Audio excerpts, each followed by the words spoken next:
Welcome to dear students. Most important question CBSE में ये कई बार क्वेश्चन पूछा जा चुका है और यूपी बोर्ड में भी पूछा जा चुका है। बहुत ही मोस्ट इंपॉर्टेंट क्वेश्चंस है, इसलिए इस क्वेश्चन को सॉल्व कैसे करेंगे सबसे पहले समझेंगे कि कैसे हम लोग इसको सॉल्व करेंगे, इसकी क्या स्ट्रेटेजी होती है। First of all modulus function को जब भी सॉल्व करते हैं पहले इसकी क्रिटिकल पॉइंट निकाल लेते हैं। इसके क्रिटिकल पॉइंट क्या है, यानी क्रिटिकल पॉइंट जब भी निकाल लेते हैं तो इसको जीरो जीरो पर ले लेते हैं। इस फंक्शन को, ये ट्रिग्नोमेट्रिक फंक्शन है, cos 2x = 0 लेंगे, फिर cos 2x = 0 लेंगे, फिर cos 2x की वैल्यू पता करेंगे कि cos 2x की वैल्यू कौन से एंगल पे 0 होती है। ठीक है, चलो बेटा समझो। पहले हम इसका क्रिटिकल पॉइंट निकालेंगे तो हम लोग cos 2x को 0 के इक्वल ले लेंगे। यस, cos 2x = cos π/2 पे हमारा 0 हो जाए तो 2x = पहले बेटा 0 लिख दो, पहले 0 लिख दो, बढ़िया पूरा 0 लिख दो, यहाँ पे 0 लेंगे। हाँ ठीक। अब cos 2x = cos 0 हमारा cos π/2 पे होता है तो cos 2x = cos π/2 पे। अब इसको इक्वल करेंगे तो 2x = π/2 हो जाएगा। ठीक, तो x की वैल्यू आएगी हमारी π/4 जो इस लिमिट पे लाई करेंगे। यानी ये π/4। अब ये भी हम देखते हैं कि π/4 इस लिमिट के बीच में आ रहा है, इसको अगर क्रॉस तो नहीं कर रहा, यानी π/4 इसके बीच में आ रहा है तो इसका क्रिटिकल पॉइंट होगा। अब हम लोग एक लिमिट और ले लेंगे जिसमें cos 0 हमारा 0 हाँ और 0 होगा। हाँ। cos 2x = cos 3π/2 3π/2 में भी 0 होता है। अब यहाँ पे देखिए बेटा, यहाँ पे यानी 0 है तो cos की वैल्यू इसमें भी पॉसिबिलिटी होती है कि इसमें भी 0 होती है। तो अब यहाँ पे हमारे पास क्या आया, 3π/4 आ रहा है, लेकिन ये लिमिट लाई नहीं कर रही। हाँ यानी 3π/4 लिख लो। 3π/4 does not belongs to close interval 0 to π। ऐसे बड़ा फैक्टर बना दो, ये 0 to π/2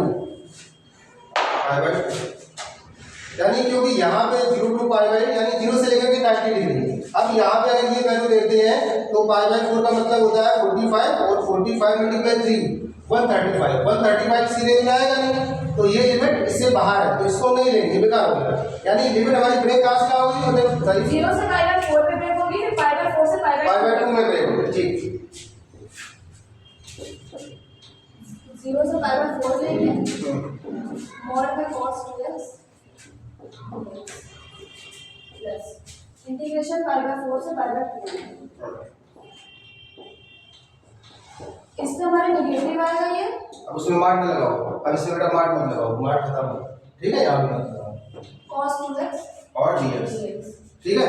अच्छा बेटा यहाँ पे ये ब्रेक कर दिया। अब हम इनसे पूछेंगे कि ये वाली लिमिट यहाँ पे, इस लिमिट पे ये फंक्शन क्यों नहीं ब्रेक हुआ, x = 3π/4 पे, बताओ। क्योंकि ये लाइन नहीं कर रहा था। हाँ, क्योंकि ये वाली इसी रेंज में, ये क्रिटिकल पॉइंट इसी रेंज में नहीं आ रहा। ठीक है, अब यहाँ पे ये पॉजिटिव आया और यहाँ पे ये नेगेटिव आया, ऐसा क्यों, बताइए जल्दी से। हाँ, 0 से π/4 के बीच में, यानी 0 से π/4 से π/2 में ये नेगेटिव आएगा। लेकिन यहाँ पे पॉजिटिव क्यों आएगा, ये cos 2x यहाँ से पॉजिटिव क्यों आएगा, इसलिए पॉजिटिव आएगा क्योंकि हमारे पास जब भी नंबर लाइन हम लोग बनाएंगे सबसे पहले यहाँ पे समझने के लिए ये चीज और क्लियर कर लो कि यहाँ पे ऐसा क्यों होगा। देखो सबसे पहले यहाँ पे हम लोग ऐसे नंबर लाइन बना लेते हैं। नंबर लाइन में बनाने की इस फंक्शन की जो लिमिट है वो 0 से π/2, तो 0 से π/2 यहाँ पे लिख लेंगे। 0 से π/2 के बाद हम ये देखते हैं कि हमारे पास क्रिटिकल पॉइंट कौन सा आया था, π/4, तो यहाँ से π/4 लिखने के बाद अब हम फंक्शन का नेचर चेक करते हैं। फंक्शन का नेचर क्या चेक करते हैं कि 0 से π/4 में अगर आपके पास 0 से π/4 के बीच में कोई भी वैल्यू है, यानी क्या पड़ेगी 30 डिग्री। अगर हम यहाँ पे 30 डिग्री रखें तो कैसा आएगा, पॉजिटिव आएगा, इसलिए यहाँ पे cos 2x पॉजिटिव आया है। अब इस पे आ जाएगी इस इंटरवल में, ये इंटरवल में यहाँ से आ जाएगा π/4 से लेकर के π/2 यानी 60 डिग्री ले लीजिए क्योंकि इसके बीच में 60 डिग्री आएगी। अगर यहाँ पे 60 डिग्री रखेंगे तो cos 120 आएगा और cos 120 डिग्री की वैल्यू किससे होती है, नेगेटिव होती है, इसलिए यहाँ पे नेगेटिव आया। ठीक है, आप अनुसार इसका इंटीग्रेशन कर देंगे। हाँ, तो cos 2x का हो जाएगा sin 2x और जो x का कोएफिशिएंट होगा वो डिवाइड हो जाएगा ब्रैकेट 0 से π/4। ये तो माइनस होगा, ये बाहर आ जाएगा sin 2x/2 π/4 से π/2 ठीक। ये 1/2 जो है इसको बाहर ले लेंगे sine upper limit minus lower limit होगी तो दोनों पहले π/4 रखेंगे π/4 माइनस साइन 0 माइनस ठीक sine π/2 minus sine 2 into π/4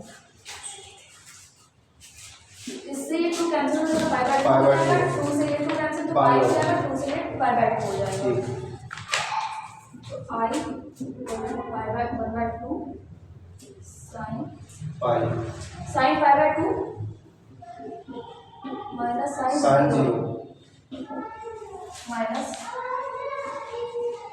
sin ये हमारा पाई हो जाएगा माइनस sin π/2